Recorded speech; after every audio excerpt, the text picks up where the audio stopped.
तीन चीजें बोलना चाहता हूं। पहली चीज बोलने नहीं दे रहे हैं।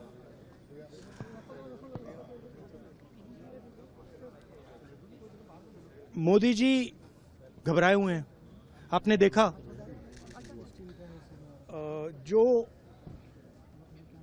ट्रेड डील 4 महीने से रुकी हुई थी। 4 महीने से कुछ बदला नहीं। किसी न किसी कारण, जो मैं जानता हूं नरेंद्र मोदी जानते हैं, नरेंद्र मोदी जी ने कल शाम उस डील को साइन कर दिया।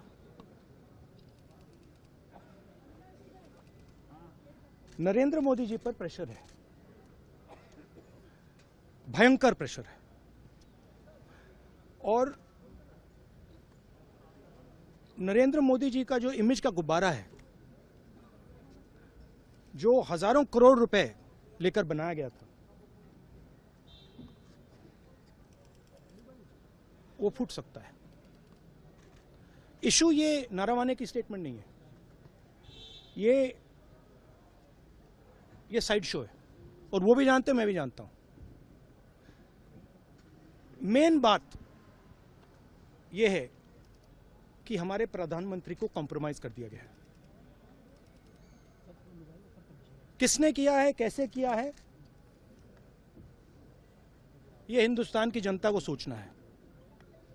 मगर इतिहास में पहली बार हिस्ट्री में एलओपी को प्रेसिडेंशियल एड्रेस में नहीं बोलने दिया है। बाहर बोल दीजिए, जो अंदर नहीं कहा दिया जा रहा है। वो तो ऑटोमेटिकली होगा जी।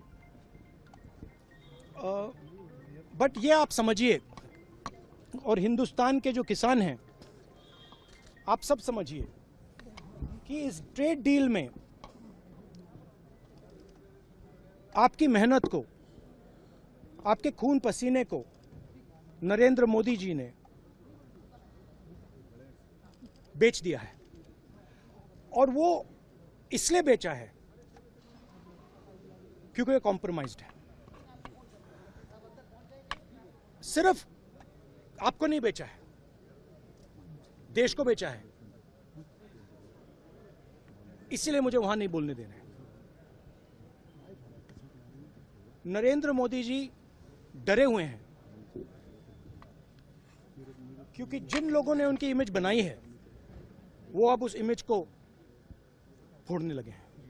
धन्यवाद। प्रेशर है सर पीएम पे, जो आप कह रहे हैं कि प्रेशर क्या है और क्या दबाव है पीएम के ऊपर जो आपको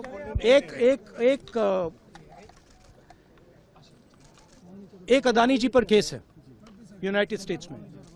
वो अदानी जी को टारगेट नहीं कर रहा है, वो नरेंद्र मोदी के फाइनेंशियल स्ट्रक्चर को टारगेट कर रहा है। एक वो है। दूसरा है एप्स्टाइन फाइल्स। एप्स्टाइन फाइल्स में अभी और माल है, वो अभी रिलीज नहीं हुआ है। इसीलिए इस दबाव में आकर एप्स्टाइन फाइल्स में जो है, जो पूरा देश जानना चाहता है, मगर अभी अमेरिका ने रिलीज नहीं किया है। और दूसरा जो अदानी जी पर केस है, जो एक्चुअली मोदी जी पर केस है, क्योंकि वो बीजेपी का फाइनेंस